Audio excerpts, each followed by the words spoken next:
I'm Hubert Centers. Welcome to Absolute Wealth's weekly edition of Centers Strategies. Let's take a look at this week's strategy.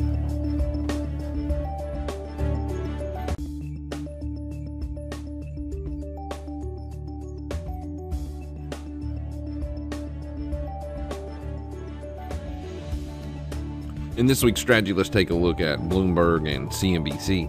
Bloomberg, there's not a whole lot of news going on. They've got the Facebook IPOs raising their initial price.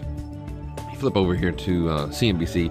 Facebook is rising their IPO price from 34 to 38. Not that big of a deal until the IPO comes around. It'll be interesting to see if Facebook can actually perform better than Groupon and a lot of the other IPOs that came out this year. Now, I think they will, but it's still yet to be seen. There are two other really good stories that are playable this week. Number one, why is gold no longer a safe haven for investors? Number one, gold is a speculative investment. It is in a bubble. It's in a huge bubble. It's going to pop and it's going to drop triple digits. That's right, ladies and gentlemen, triple digits. That means it's going to drop at least 100 points. It's pretty easy to do when your average true range is about 25. So don't get freaked out too bad on that. Now, there's also another one, JP Morgan, which is also going to drop double digits. So let's take a look at the charts real quick. First, a little bit of a full disclosure and transparency. I am long physical gold, but I am short the futures contract and have been for quite some time.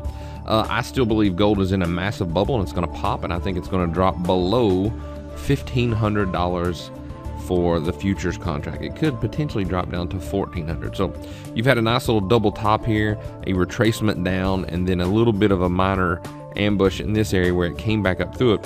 And now you can see that you've got, this is a high, this is a low, this is a lower high, a lower low, and then another lower high, and now you're about to see another new lower low, which will put us in the 1,500 area. So right now, as I'm talking you through this video, we're down another $5.70 on gold, and it was already down $25 today. So the downside is open on gold, so make sure you've got some exposure on the short side to gold. You can do it on the futures, you can do it on GLD, the ETF, or you can do physical if you want. You just have to be a seller of gold.